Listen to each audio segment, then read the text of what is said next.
bienvenue. Aujourd'hui, on se lance dans une exploration assez détaillée des documents sur la cybersécurité qui nous ont été fournis. L'objectif, c'est de décortiquer un peu tout ça, les menaces habituelles, les bonnes pratiques, du web classique jusqu'au cloud et même l'IoT. Oui, bonjour. On va essayer de rendre ça clair, parce que bon, c'est parfois technique. On va s'appuyer sur les exemples des textes pour vraiment isoler l'essentiel. Allons-y. Parfait. Alors, le web, pour commencer, l'injection SQL, ça revient beaucoup. Les documents montrent qu'une simple apostrophe, ça peut suffire pour tester, non? Provoquer une erreur et voir ce qui se passe? C'est ça. Et le vrai danger derrière, c'est l'exposition des données. C'est souvent ça la conséquence la plus grave mentionnée. Et attention, les sources le disent bien, juste filtrer quelques caractères, ça ne suffit pas. Loin de là.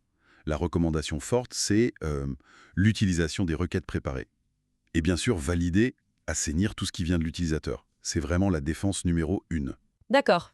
Les requêtes préparées.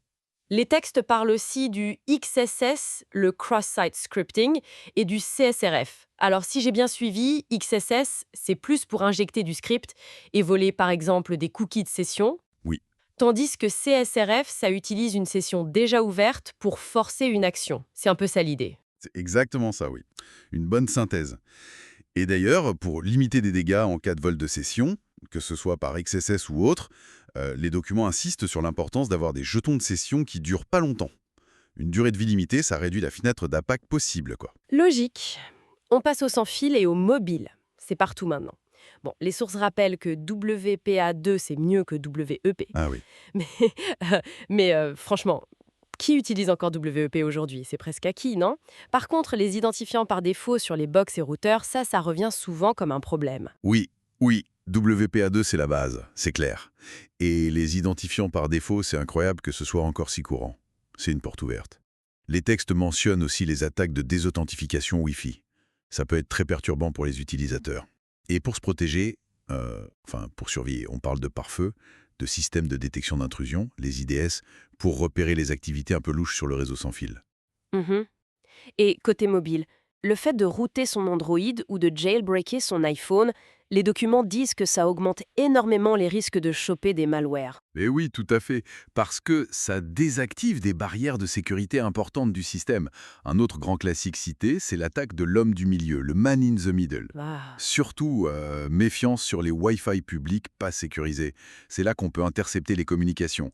Et au final, le but des malwares mobiles, comme c'est indiqué, c'est souvent pareil, voler des infos perso, des données bancaires. D'accord. Et si on regarde le cloud maintenant, là j'ai noté que la gestion des permissions, c'est critique, hein. L'exemple des buckets S3 d'Amazon mal configurés revient souvent. Ah oui, c'est un cas d'école cité dans les sources. Ça montre bien l'impact d'une mauvaise configuration des accès, des fuites de données massives parfois. Les documents font aussi bien la différence entre les modèles, le SaaS, où tout est géré par le fournisseur, comme Gmail, et l'IaaS, comme AWS EC2, où on gère nous-mêmes l'OS, les applications, sur l'infra fourni.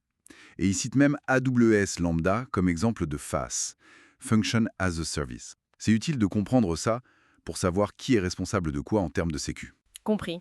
Et un petit mot sur l'Internet des objets, l'IoT. Le point noir récurrent d'après les textes, c'est l'authentification, qui est souvent très faible, voire inexistante. Absolument, c'est un problème majeur qui est soulevé. Des mots de passe par défaut jamais changés, ou carrément pas de mot de passe du tout. Donc la recommandation clé, martelée dans les sources, c'est de chiffrer.